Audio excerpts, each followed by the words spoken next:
vou pedir gentilmente que você abra a sua Bíblia no livro de Juízes. Juízes capítulo 6. Enquanto você vai abrindo, você vai... Está fraquinho. Enquanto você vai abrindo, você vai...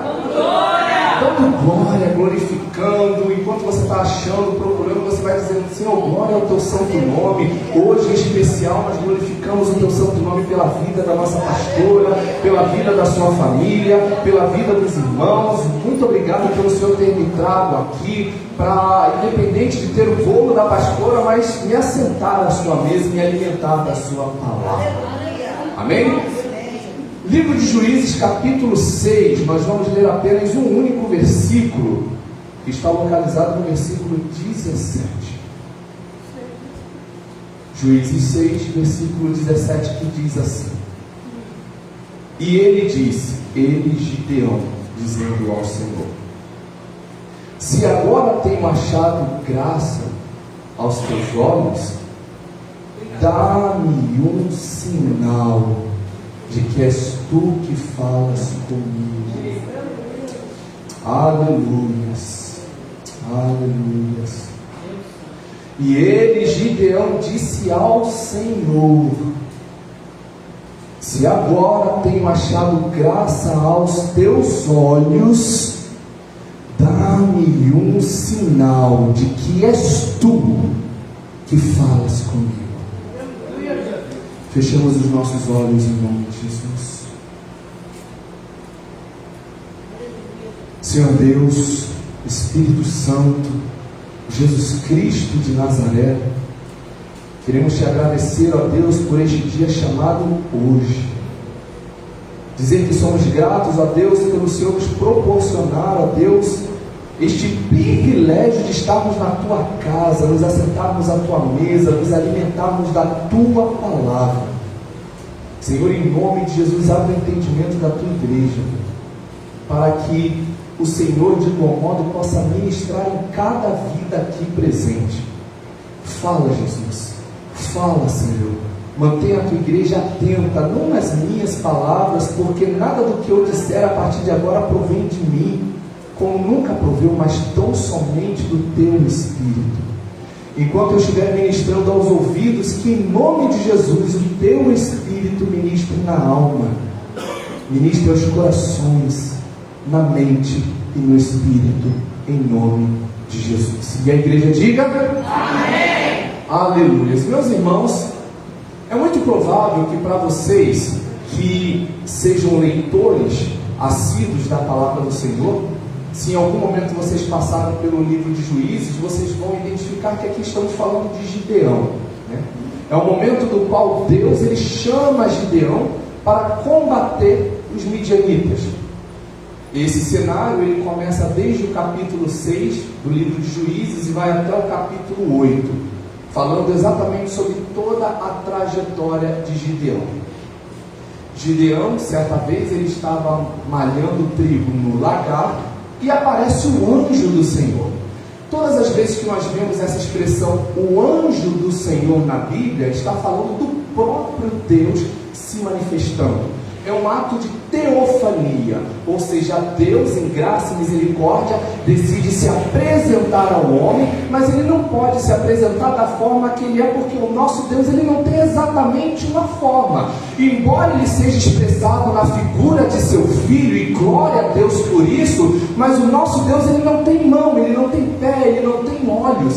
Então todas as vezes que ele precisava se apresentar efetivamente para falar com alguns dos seus escolhidos e não chamados, ele simplesmente apelava para o que a teologia chama de teofania, ou seja, Deus em graça e misericórdia se materializava para falar com os seus. E isso foi o que aconteceu aqui no livro de Juízes. O anjo do Senhor, ou seja, o próprio Deus, aparece para Gideão e ele diz: o Senhor é contigo, homem valente. Ele está chamando Gideão para justamente combater os midianitas. Gideão, nesse encontro, ele está malhando trigo no lagar. E aparece então o anjo do Senhor e diz: o Senhor é contigo, homem valente. Nesse cenário, o povo de Israel estava passando por uma grande opressão. Os midianitas estavam oprimindo o povo de Israel, mas o Senhor aparece para Gideão e diz: o Senhor é contigo, homem valente. Independente do estado, independente do momento que você esteja passando, seja de bonança ou de opressão, o Senhor é contigo, homem valente, mulher valente. Essa é a primeira palavra que eu gostaria de compartilhar com a igreja, a casa de oração nesta noite. Independente do momento que você esteja passando, independente do cenário do qual esteja sendo apresentado para cada um de nós, o Senhor é comigo, o Senhor é contigo, o Senhor é com a igreja, a casa de oração Nova Aliança. Aleluias, aleluias. Logo um pouco depois, Gideão começa também com as contestações, assim como Moisés também fez, né? E o Senhor dá uma chamada em Gideão no versículo 14 e diz: vai na tua força e livra Israel das mãos dos midianitas, porventura não te enviei? Quando Deus diz, o anjo do Senhor, ou seja, o próprio Deus, quando ele diz vai nessa tua força, é Deus trazendo a Gideão aquilo que ele estava fazendo antes. O que ele estava fazendo antes? Ele estava malhando trigo no lagar. Estava oprimido, mas não estava parado. Estava malhando trigo no lagar. Estava oprimido, mas não estava chorando. Estava malhando trigo no lagar. Estava desesperado com as contas atrasadas, mas não estava parado. Estava malhando trigo no lagar. Então, quando Deus olha para Gideão, Deus justamente tem essa qualidade em Gideão. E que qualidade é essa?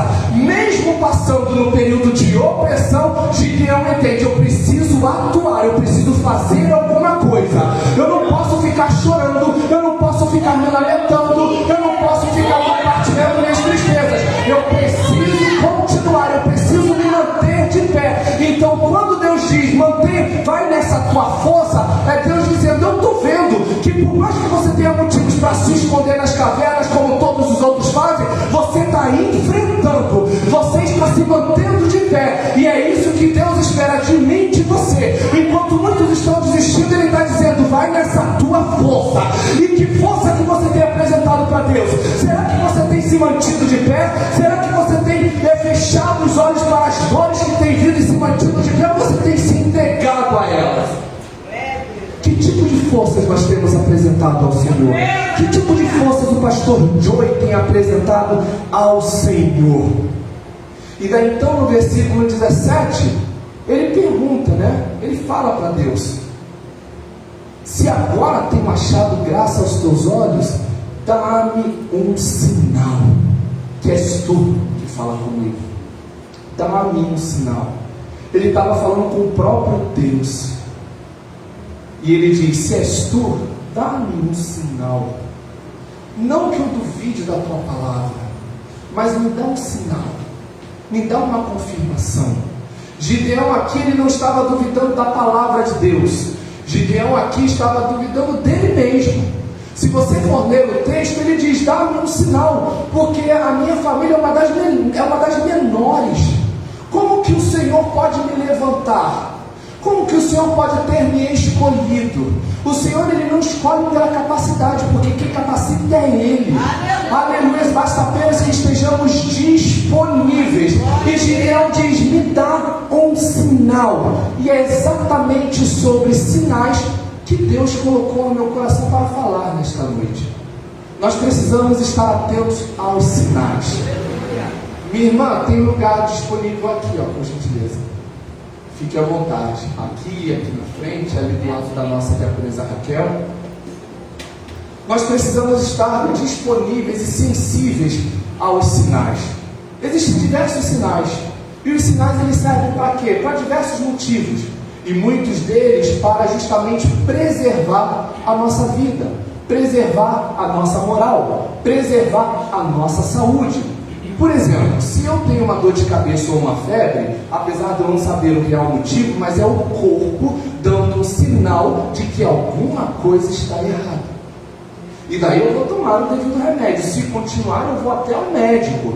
Mas quando eu sinto uma dor de cabeça ou uma febre, é um sinal que o corpo está dando: ó, tem alguma coisa errada, atente-se. Quando a mulher ela está prestes a ter o filho, ela tem as contrações. As contrações são um sinal, né, de que o bebê já está prestes a vir, o bebê já está prestes a nascer. E se nós ignorarmos esses sinais, nós que vamos nos compadecer. Se a mulher negligenciar o sinal das contrações, ela corre o risco até mesmo de ter o seu bebê morto. Se nós negligenciarmos a dor de cabeça e a febre, sem saber se é uma pressão alta, sem saber se é uma glicose, nós estamos praticamente comprometendo a nossa vida, porque estamos negligenciando o sinal. Mas é claro, existem também sinais sociais, pode-se dizer assim. Os sinais sociais, eles são expressados de uma maneira um pouco mais entendível a vocês, como os sinais de trânsito, né? Os sinais de trânsito, muitas das vezes a gente está andando e a gente precisa de um sinal. Em qual direção eu devo ir? Eu preciso ver a placa. A placa é um sinal. Vire à direita, vire à esquerda. O semáforo é um sinal que aponta se você está liberado para seguir ou se ele quer te manter ali por um tempo. Só que muitas pessoas entendem que o sinal vermelho é um sinal negativo, mas não. O sinal vermelho de proibição para que você avance, ou seja, para que você não avance, perdão, é um sinal de preservação da vida. O sinal está ali para preservar a sua vida de um acidente, para preservar a sua vida de algo ruim que possa vir a acontecer a você. Mas muitos de nós negligenciamos os sinais. Eita Deus! E além dos sinais naturais, além dos sinais sociais, existem também os sinais espirituais, que são os sinais dados por Deus no mundo espiritual. E aqui, quando Gideão diz: dá-me um sinal, Gideão está dizendo: eu não quero um sinal natural, eu não quero um sinal social, eu quero um sinal vindo dos céus. Eu quero ver algo extraordinário. Não que eu duvide da sua palavra, mas eu estou duvidando da minha capacidade. E se eu ver um sinal positivo da sua parte, a minha fé será fortalecida, e eu saberei que verdadeiramente o Senhor é comigo.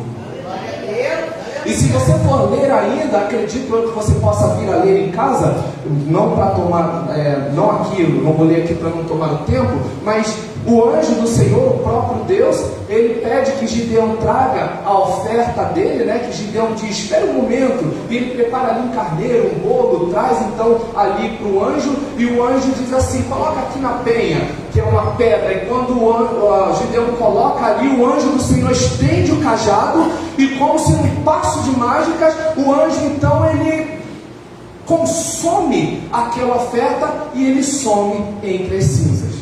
E Gideão toma aquilo como um sinal: verdadeiramente eu estive diante do Senhor. Verdadeiramente foi o Senhor que estava falando comigo. Mas peraí, Gideão, por que é que Gideão pediu uma confirmação de Deus? Gideão estava vivendo uma opressão, não apenas Gideão, mas todo o povo de Israel. Então é bem natural que para uma pessoa que esteja passando por uma opressão, quando eu digo: diácono Mauro, vai tudo dar certo, se levanta. Dentro de um cenário, é bem provável que você nem pense duas vezes, você já vai levantar, você já vai começar a fazer. Só que Gideão tem a sensibilidade de dizer: por mais que eu esteja oprimido, eu não posso fazer as coisas do dia para a noite simplesmente por uma palavra, eu preciso de uma confirmação. Por quê? Porque essa palavra pode ter sido gerada pelo meu desespero, essa palavra pode ter sido gerada por uma necessidade minha, essa palavra pode ter sido gerada não pelo meu coração. E lá em Jeremias 17:9 diz que o coração é enganoso. É enganoso. Então aqui Gideão está dizendo: por mais que eu tenha motivos para acreditar, mas eu preciso de uma confirmação, porque eu não posso me deixar levar pelo que o meu coração está dizendo. Eu quero fazer, mas eu não posso fazer aquilo que o meu coração está mandando eu fazer, porque eu não posso ser regido pelo meu coração, eu tenho que ser regido pela palavra. E ainda que eu tenha recebido a palavra, o meu Senhor é fiel e justo para confirmar. Senhor, me dá um sinal, me dê um sinal. Aleluia! Me dê um sinal. O que está faltando em nossas vidas é um sinal. O que está habilidade para identificarmos os sinais. Os sinais falam, não apenas os grandes, mas também os pequenos. E me utilizando da sua palavra, eu vou pedir que você me ajude a pregar. E você vai virar para o seu irmão e vai dizer: meu irmão, por menores que os sinais sejam, eles falam. Eles falam. Aleluia, eles falam. Aleluia. E daí eu lembro do que aconteceu na vida do profeta Elias. Elias, lá no capítulo 18, no versículo 41, ele diz para Acabe: vai, come, e depois desce, pois eu ouço barulho de forte chuva. Elias estava ouvindo chuva. Elias estava ouvindo chuva. Só que por muito tempo não estava chovendo. Porque lá no capítulo 17, quando Elias aparece, ele diz que não choveria mais sobre a palavra dele. Então não tem mais chuva. E isso começou a comprometer a plantação, o plantio, a colheita. Só que depois daquele duelo lá no Monte Carmelo, Elias vira e fala para Acabe para ir comer, beber, pois ele ouvia forte barulho de chuva, mas olhava para o céu e o céu estava limpinho. E ele falava: não, pode ir lá porque eu já estou ouvindo. Ou seja, é um sinal. Só que Elias, muito sábio, Elias humilde, Elias sobe até o monte e leva um menino que era um pupilo, né? Que a gente vê isso constantemente, que cada um dos sacerdotes, profetas, muitas das vezes, eles tinham um pupilo, que era aquele que eles estavam treinando, orientando para um dia exercer também o sacerdócio ou o exercício profético. Ele sobe com o menino e diz: enquanto eu estiver aqui orando, enquanto eu estiver aqui ligado, vai lá e vê se tem sinal de chuva. Aí o menino ingenuamente vai e vê e fala: olha, conjecturando para que vocês entendam, eu não estou vendo sinal de chuva, está um sol daqueles lá. Aí Elias vira e diz: não, vai lá mais uma vez, porque o Senhor me deu um sinal. O Senhor me deu um sinal. Eu creio que o Senhor, Ele não vai me fazer passar por bobo, mas eu preciso de uma confirmação. Porque se o sinal para vocês não está sendo revelado e foi revelado para mim, é questão de tempo. Ele vai se revelar. Volta lá. Aí o menino voltou pela segunda, voltou pela terceira, voltou pela quarta, pela quinta, pela sexta, e na sétima vez, não foi nenhuma, nem duas, nem três, foi 7. E o número 7 representa o número da perfeição. No momento perfeito, Deus deu a confirmação do sinal. O menino vira e diz: olha, eu estou vendo subindo das bandas do mar uma nuvem, mas é pequena, uma nuvem do tamanho da mão de um homem. Aleluia. Elias reconhece que o sinal, mesmo pequeno, falava muito do que estava por vir. Então Elias vira e diz: vai lá e manda Acabe acelerar, porque se ele não abrir o olho dele, a chuva pega ele no caminho. Manda ele descer. Enquanto Acabe estava descendo, a chuva veio para fazer valer aquilo que Elias estava ouvindo, para fazer aquilo, para fazer valer a confirmação que Elias pediu. E eu acho isso maravilhoso, inclusive para nós líderes. Por quê? Porque Elias, na condição de profeta, ele representava um líder. E como líder, ele poderia muito bem dizer: Deus falou comigo, vai chover, não precisa nem de confirmação. Mas não, Elias foi humilde. Elias falou: eu recebi o primeiro sinal, mas eu preciso de uma confirmação. Se Deus não confirma por mim, vai confirmar por vocês. E é assim que nós também precisamos entender. Ontem, descendo ao monte, a nossa pastora comentou conosco sobre o tema da nossa festa. E é claro que não vou falar. Ela comentou com a gente, conosco que estávamos no monte com ela, alguns intercessores, e justamente estudando, eu vi que foi exatamente isso que a pastora Lúcia fez. Deus deu para ela, Deus deu o primeiro sinal, Daí ela convoca a gente e diz: mas vamos orar para que Deus possa confirmar. Aleluias, vamos orar para que Deus possa confirmar. Vamos orar para que Deus possa confirmar. O problema de muitos projetos, o problema de muitos cenários não estarem dando certo, não é por falta de sinal, é falta de confirmação. Falta de confirmação. Aleluia. Porque sinais até Eva e Adão receberam lá no Jardim do Éden.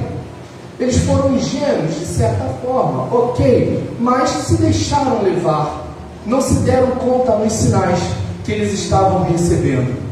Eles receberam uma ordem. Adão, mais precisamente, lá em Gênesis 2,16, Adão recebe uma ordem de Deus. E que ordem era essa? De que ele não comeria da árvore do conhecimento do bem e do mal. De que ele não comeria da árvore do conhecimento do bem e do mal. Do contrário, ele morreria. Quem se recorda aqui desse cenário? Amém? Todos estamos juntos? Só que no capítulo 3, entre o versículo 1 e o versículo 7, a serpente, o diabo, representado pela serpente, começa a falar no ouvido de Adão e Eva. Sabe por que ele não quer que você coma? Porque se você comer, você vai se tornar como ele. Você vai ter ciência do bem e do mal. Você não vai morrer. Sabe aquele não tem nada a ver? Era a serpente justamente falando para Adão e Eva: você pode comer, não tem nada a ver. Isso aqui já é um sinal de que eles estavam prestes a se perder, a se corromper, a se deixar levar. Até que nós já sabemos do resultado. Eles comem e infelizmente eles acabaram abrindo a porta à legalidade para o pecado. Mas eles morreram? Não morreram. Então, de certa forma, a serpente não deixou de falar a verdade, ok? Porque eles não morreram. Eles morreram porque eles se afastaram de Deus, amém? Eles permitiram que o pecado os afastasse de Deus, mas fisicamente eles não morreram. A serpente falou muito bem para eles: vocês não vão morrer. E aí eu volto lá na ministração da pastora Lúcia da semana passada, quando aquela menina do espírito de adivinhação vinha falando sobre, quanto a relação aos Silas, que eles eram homens de Deus. O espírito de adivinhação também estava falando a verdade. Mas espera aí, quando eu li que Deus deu uma proibição e eles comeram e eles não morreram, isso me chamou a atenção. Por quê? Porque o fruto da árvore, ela dá o fruto do conhecimento do bem e do mal. Então é natural que o fruto dessa árvore gerasse a quem comesse o conhecimento. Se eu como o fruto de uma mangueira, eu estou comendo uma. Se eu como o fruto de uma amendoeira, eu estou comendo uma. Se eu estou comendo o fruto de uma goiabeira, eu estou comendo uma. Agora, como que a árvore, diaconisa Auxiliar Simone, como que a árvore que dá o fruto do conhecimento do bem e do mal poderia gerar a morte? Redobre a sua atenção. Quando Deus diz para que Adão e Eva não comessem o fruto da árvore do conhecimento do bem e do mal, é porque dependendo daquilo que vem em tuas mãos, se você não tiver a devida estrutura para compreender, quem morre é você. Dependendo da verdade que lhe é trago, se você não tiver a devida estrutura, quem morre é você. Não importa se é verdade, se é bem ou se é mal. Se você não tiver a devida estrutura e você se alimentar daquele alimento, quem morre é você. É você que vai se compadecer, é você que vai se entristecer, é você que vai se decepcionar, e exatamente essas dores vão gerar em você um mal até mesmo físico, a ponto de matar a sua fé, a ponto de matar a sua caminhada, a ponto de te enfraquecer, a ponto de te matar espiritualmente. E foi isso que aconteceu com Adão e Eva. Quando eles comem do fruto do conhecimento do bem e do mal, eles passaram a ter a devida malícia sobre tudo. Não é à toa que eles se envergonham da sua nudez que estava exposta, só que eles ainda não estavam preparados para aquilo. Por isso a proibição: você árvores, menos daquela que dá o fruto do conhecimento do bem e do mal. Por quê? Vocês não estão preparados. Só que eles não se deram, eles se deixaram levar eles não perceberam, os sinais que a serpente estava dando, e se deixaram levar, e acabaram sendo expulsos do jardim, por falta de sensibilidade. Um outro grande sinal, hoje a palavra é bem curta, por conta do nosso evento, mas nós não podemos deixar de ter a palavra, né? Mas eu daqui a pouco já encaminho para o final. Um outro sinal que nós aprendemos é através de Noé. Noé foi um homem que nos ensina muito. Noé, como você bem sabe, é uma passagem, é uma trajetória que começa lá do capítulo 6 e vai até o capítulo 10. E certa vez Deus chama Noé, entrega o propósito para Noé e diz: Noé, você vai levantar uma arca, porque essa nação está muito corrompida, essa nação se perdeu, essa nação não está me agradando mais. Então eu vou ordenar você, eu vou te dar as instruções para que você construa uma arca, porque eu vou abrir as comportas dos céus, eu vou abrir os céus e vai descer água tamanha que vai inundar tudo, a ponto de matar todos, e você e sua família serão preservados, e eu começarei novamente uma nova geração. E assim Noé faz. Você já conhece essa história, nós já conhecemos desde a escola bíblica dominical. Noé então cria a arca, entra então Noé, a esposa, os 3 filhos e mais as esposas dos seus filhos, e eles passam ali 40 dias e 40 noites. E depois disso, a tempestade, o vendaval do dilúvio acaba. E Noé então pensa: bom, agora que tudo acabou, eu vou pedir um sinal. Eu vou mandar um corvo, para ver se já existe terra firme. E ele manda o corvo, só que o corvo não volta. Ou seja, ele fica sem resposta. Depois de um tempo, ele manda uma pomba. E vai então uma pomba, e a pomba volta sem qualquer vestígio de terra seca. E isso é um sinal. E que sinal é esse? De que o vento e a tempestade parou, mas as águas ainda estão altas. O vento e a tempestade parou, mas as águas ainda estão altas. Talvez você não esteja entendendo o que eu estou dizendo. Deus está falando: o vento e a tempestade da tua vida pode ter cessado, mas as águas ainda estão lá fora te esperando para te matar. Então é necessário que você ainda fique dentro da arca. É necessário que você aguarde o tempo necessário para sair da arca. Porque o vento e a tempestade pode ter passado, mas se você pular fora, você vai se afogar, porque ainda não há terra segura para você caminhar. Deus está falando para algumas pessoas aqui que talvez estivessem ou estejam pensando em pular fora da arca. Deus está dizendo: ainda não é o momento, se é que haverá um momento. Fique na arca. Eu até entendo que de repente muitas pessoas possam dizer assim: mas na arca, a arca, o convívio na arca está ficando um pouco complexo. O convívio na arca está muito ruim. Por quê? Porque os animais, com o passar do tempo, eles passaram a defecar, passaram a urinar, então está um mau cheiro aqui dentro, o povo está todo mundo estressado, ninguém está querendo olhar mais para a cara de ninguém, mas o Senhor está dizendo: fique na arca. Por quê? Porque na arca tem aliança. Se você fizer a contagem de quantas pessoas entraram na arca, Noé, sua esposa, seus 3 filhos e mais as suas noras, isso vai dar o número 8. O número 8 aponta para o número da aliança. É Deus falando: fique na arca, mesmo com todos os problemas, porque mesmo com todos os problemas, ela está debaixo de uma aliança. Então fique na arca. É melhor você ficar na arca que tem uma aliança, passando ainda que por uma opressão, do que você ir para fora e se afogar. Do que você pular fora e se afogar.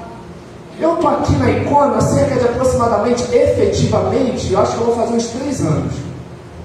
E eu já vi algumas pessoas pulando da arca. E não no intuito de julgar, muito pelo contrário, quem sou eu para julgar? Mas se nós pararmos para analisar a vida desses nossos irmãos, eles não sobreviveram na fé. Eles morreram. Por quê? Pularam da arca. Deixaram a arca. Mesmo que a arca tenha problemas, mas a arca está debaixo de uma aliança. E é temporário.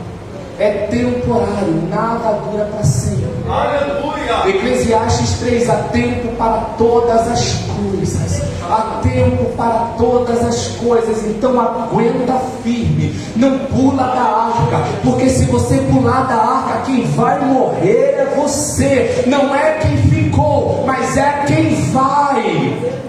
Aleluia! E eu aprendo esse grande sinal com Noé. Eu aprendo que realmente é muito, extremamente necessário ficarmos dentro da arca. E para finalizar, o louvor já pode se preparar. O que dizer do maior sinal de todos os tempos, que é o sinal do grande amor de Deus por mim e por vocês. E talvez você possa dizer, mas que sinal? Que sinal é esse que Deus possa ter dado? A crucificação do seu filho. Aleluia! A crucificação do seu filho. Não, ele não escolheu nem ouro e nem prata para mostrar o amor dele por você. Ele optou pela crucificação do seu filho, para mostrar o grande amor incondicional por cada um de nós. Não apenas da parte de Deus, mas da parte de Jesus. Jesus, ao subir na cruz, ele estava dando um sinal do seu amor por mim e por vocês. Jesus estava dizendo: o sinal que eu vou dar em meio a todos os outros será o maior sinal de amor que eu poderia dar por vocês, que é a minha vida, que é subir naquela cruz, que é me fazer maldição, que é morrer para trazer a vida a todos vocês. E hoje Deus está chamando a nossa atenção para nos atentarmos aos sinais. Abra os seus olhos, atente-se aos sinais. Muitas das vezes os sinais estão à nossa frente e nós não vemos. Peça a Deus: Senhor, podem subir, meninos. Aleluia! Muitas das vezes nós pedimos, Deus apresenta os sinais, mas nós não vemos, porque estamos desligados. Lá em 1 Samuel 20, nós vemos que Jonatas, ele faz uma aliança com Davi. E que aliança é essa? Olha, Davi diz assim: teu pai quer me matar, teu pai quer ver a minha morte. E Jonatas diz assim: não, eu acho que não, de repente pode ser um mal entendido, um desconforto, talvez você tenha compreendido mal. E Davi diz: eu tenho certeza que teu pai quer me matar. Aí Jonatas diz: vamos fazer o seguinte então, fique aqui, eles estavam em um campo, fique aqui, eu vou sondar, vou averiguar, e depois de 3 dias eu volto. Depois de 3 dias eu volto com um sinal. Depois de 3 dias eu volto com um sinal. Depois de 3 dias, pegou? Depois de 3 dias eu volto com um sinal. Eu me vou, mas depois de 3 dias eu volto com um sinal. Um sinal para te dar livramento. Um sinal para a permanência da sua vida. Depois de 3 dias eu vou te dar um sinal. Aleluia! Jonatas então volta para o palácio e atesta que verdadeiramente Saul queria matar Davi. E ele volta, e como acordado, eles acordaram o quê? Ele voltaria e ele diria para o rapaz, atiraria umas flechas, e diria para o rapaz: olha, a flecha está ali para a esquerda, vai mais adiante, pode ir mais adiante. Esse era o sinal para que Davi entendesse que verdadeiramente o pai, ou seja, Saul, queria matá-lo. E assim Jonatas faz, leva o rapaz até lá e fala: olha, eu vou atirar essa flecha aqui e você vai buscar. E o rapaz foi buscar, ele começou a gritar: está mais para a direita, vai mais adiante, pode ir, corre mais adiante. Davi entendeu: não, lá no palácio o Saul está querendo me matar, então esse é o sinal de que eu tenho que seguir, eu tenho que fugir. Mas entenda que não adianta esperarmos sinal se estivermos fora da posição a qual nós acordamos que estaria. Jonatas falou: vou te dar um sinal, eu vou voltar aqui. Não foi ali, não foi lá, eu vou voltar aqui. Se Davi tivesse saído da posição, se Davi tivesse saído do lugar combinado, do lugar acordado, ele receberia o sinal, sim ou não? Sim ou não? Pode falar com vontade. não, tá? Vou dar uma ajuda a vocês. Sim ou não? Ele não receberia o sinal. Sabe por que muitos de nós não estamos recebendo o sinal? Porque estamos fora do lugar adequado. Deus está falando, eu estou dando sinal. Sinal de livramento. Você que está fora. Eu estou dando sinal. Eu falei que eu voltaria depois de 3 dias. Depois de 3 dias eu voltei para a preservação da sua vida. Mas muitas das vezes você se perde, muitas das vezes você se permite morrer, porque você não está se atentando ao sinal. E essa é a palavra que Deus me deu para esta noite. Que Deus seja louvado em nome de Jesus. Antes do próximo louvor, eu gostaria de orar com você. Você que precisa de um sinal, ou você que precisa de uma confirmação. Apenas para complementar, Gideão, não satisfeito, lá no capítulo 6, do versículo 36 ao 40, ele mais uma vez põe o Senhor à prova. E ele diz: Senhor, não duvidando da sua palavra, mas eu gostaria de mais um sinal.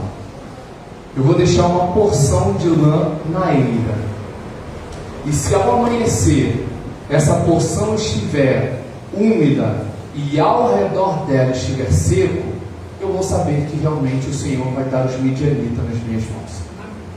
E logo pela manhã, assim como Gideão tinha pedido, Deus o prova, mostrando que verdadeiramente ele estava no negócio.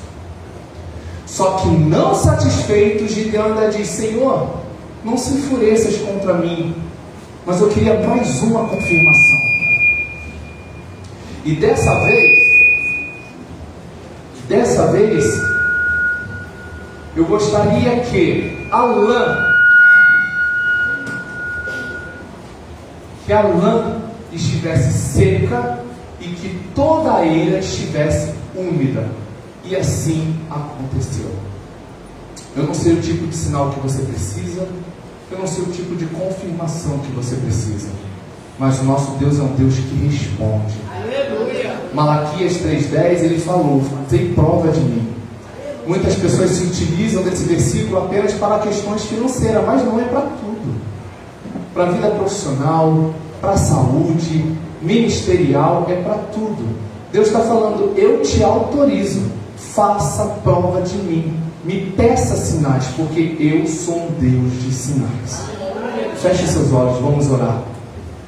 Senhor Deus Todo-Poderoso, eu me reúno a Deus juntamente com a tua igreja, junto com o teu corpo, com a tua noiva, ó Pai, para te pedir, revela-te a nós. Assim como o Senhor se revelou a Gideão, eu te peço, ó Deus, revela-te a nós, porque sabemos que o Senhor é conosco. Mas também sabemos, ó Deus, que muitas das vezes, falhos como nós somos muitas vezes levados pelo que nós vemos, pelo que nós ouvimos, e nos esquecemos de justamente buscar a tua orientação, buscar os teus sinais e sobretudo a tua confirmação. Então, ó Deus, eu não sei o que a tua igreja te pede, eu não sei que tipo de sinal, a forma de sinal a qual o Senhor há de se apresentar para a tua igreja, para cada um de nós, mas eu te peço, responde o teu povo, ó Deus. O Senhor se apresentou ao Egito através das 10 pragas. O Senhor se apresentou a Abraão através de Isaac. Eu não sei como o Senhor vai se apresentar na vida dos meus irmãos, mas eu te peço, ó Deus, se apresente. Não que mereçamos, mas pela tua graça e pela tua misericórdia. Fala conosco, ó Deus. Apresente-se a nós. Aqueles que ainda não receberam o sinal, dê um sinal. Aqueles que já receberam o sinal, confirma, Jesus, se for da tua vontade, em nome de Jesus. Aleluia. Vamos para o segundo louvor em nome de Jesus. Você pode aplaudir o Senhor? Glória a Deus.